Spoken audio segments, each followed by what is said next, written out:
அன்பர்களே வணக்கம்.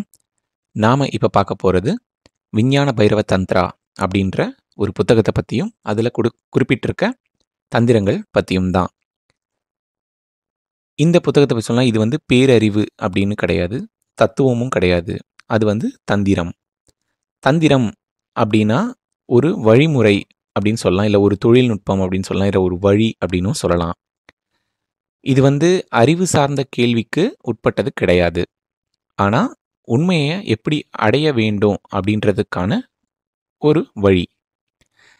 இந்த தந்திரங்கள் சிவன் பார்வதிக்கு கற்பித்த 112 வழிமுறைகள். ஆன்மீகத்தில் எப்படி உயர்ந்த தன்மையை அடையிறது, இந்த உயர்ந்த உச்சத்தை எப்படி சாத்தியமாக்குறது. இந்த உயர்ந்த உச்சம் அப்படின்னா என்ன? நல்லது கெட்டது, இருமைக்கு அப்பால, மயக்கத்திற்கு அப்பால, உணர்வுகளை தாண்டி, உடலை தாண்டி, ஆன்மாவை தாண்டி, இந்த உலகத்தை தாண்டி, விடுதலை இதெல்லாம் அழைக்கப்படுது இல்லையா? அதெல்லாம் தாண்டி இருக்கிற ஒரு விஷயம் தான் அது. அந்த உச்சத்தை அடைவது எப்படி? முழுமையான விழிப்புணர்வுக்குள்ள போகிறது எப்படி? உணர்வு, உடல், உயிர் அதை கடந்து போறது எப்படி?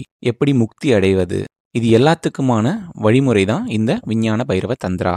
இந்த நூல் பண்டைய ஆன்மீக நூல்லேருந்து பெறப்பட்டது. மேலும் இது சிவன் மற்றும் தேவி சக்திக்கு இடையேயான சொற்பொழிவாக விவரிக்கப்படுது.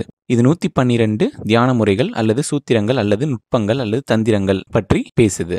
மனம் நேரடியா சுவாசத்தோட இணைக்கப்பட்டுள்ளது. மூச்சு நிறுத்தப்படும் போது உங்கள் எண்ணங்களும் இடைநிறுத்தப்பட்டு மனம் மேலும் அமைதி அடையும். மனம் வெறுமையாகும் அப்படின்னு கூட சொல்லலாம்.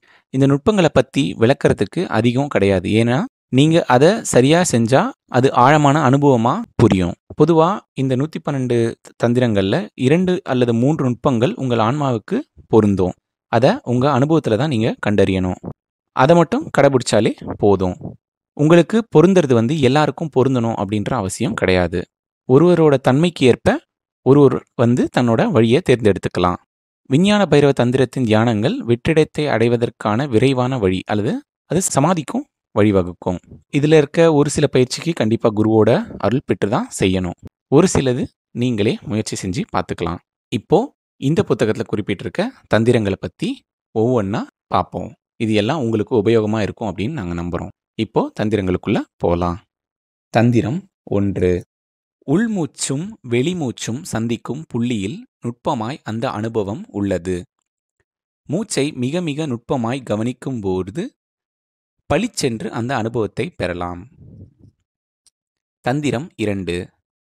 உள்ளே செல்லும் மூச்சு வெளியே போவதற்கு திரும்பும் அந்த நுட்பமான இடைவெளியிலும், வெளியே வந்த மூச்சு உள்ளே செல்வதற்காக திரும்பும் அந்த நுட்பமான இடைவெளியிலும் பளிச்சென அதை நீ உணரலாம்.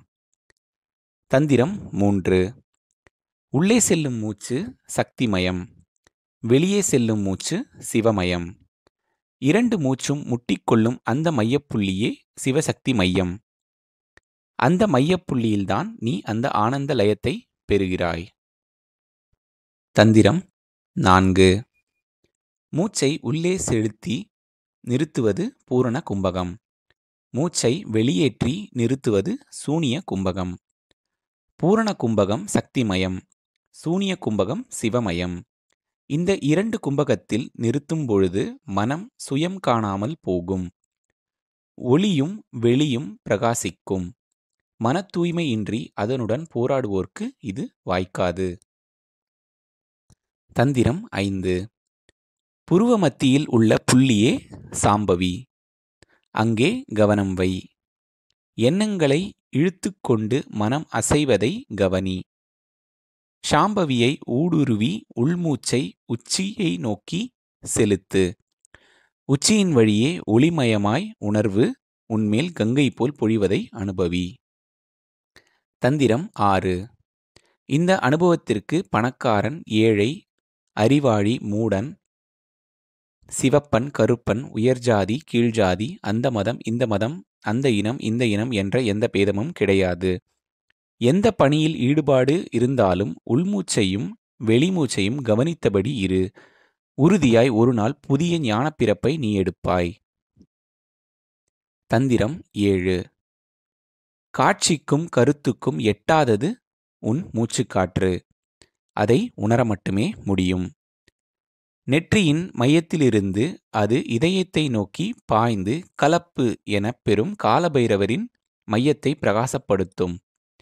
அந்த பிரகாசத்தை கனவுகளின் மீது பாய்ச்சினால் திரிகால ஞானி ஆவாய். மரண அனுபவத்தின் மீது பாய்ச்சினால் எண்ணங்களை வெல்வாய். தந்திரம் 8. உடையவன் மீது உள்ளார்ந்த அன்பு கொள். உடல், பொருள், ஆவியை ஒப்புவித்துவிடு. உடையவனே, என் 2 மூச்சுகளுக்கும் இடையில் உள்ள நுட்பமான இடைவெளியில் உன் இன்பமயமான இருப்பை எனக்கு உணர்த்து என்று வேண்டியபடி தவம் இரு. உடையவனாகிய உன்னவனை ஒளிமயமாய் உணர்வாய். தந்திரம் 9. படுத்தவுடன் உடலை தளர்த்தி உணர்வற்ற சவம் போல் இரு. காலம் தாழ்த்தி வரும் கணவனை எதிர்பார்த்து ஆத்திரத்துடன் காத்திருக்கும் மனைவி போல் ஈசனின் வருகையை ஆத்திரப்பட்டு உறிஞ்சு. உறிஞ்சும் உணர்வாகவே மாறு. உறிஞ்சுதலின் எல்லையில் ஒளிமயம் ஆவாய். தந்திரம் 10. ஆண்மலயம் மிக்க தன் துணைவை அன்புடன் அணைத்திருக்கும் பொழுது அவன் அரசனாக வேண்டும், அவள் அரசியாக வேண்டும். அந்த அன்பின் சுகத்தை, வெப்பத்தை, மின்சார உணர்வை, அழுத்தத்தை, இதத்தை, காலத்தை கடந்த பரிமாணத்தை ஆழ்ந்து அனுபவி. முடிவற்ற ஆனந்த வாழ்வு என்னும் எல்லைக்குள் பிரவேசி. எந்த யோக முறையானாலும் தந்திரங்களானாலும் எல்லாவற்றின் குறிக்கோளும் மனம் அடங்குவதற்கான பயிற்சி தான். அதற்கான சிறந்த மற்றும் எளிமையான வழி மூச்சை கவனிக்கிறது. மூச்சும் மனமும் ஒன்றோடொன்று தொடர்புடையது. மனம் அது அடங்கினால் மூச்சின் நீளம் குறையும், மூச்சு குறைந்தால் மனம் அடங்கும். இந்த மொத்த தந்திரமும் மனம் அடங்குவதற்குத்தான்.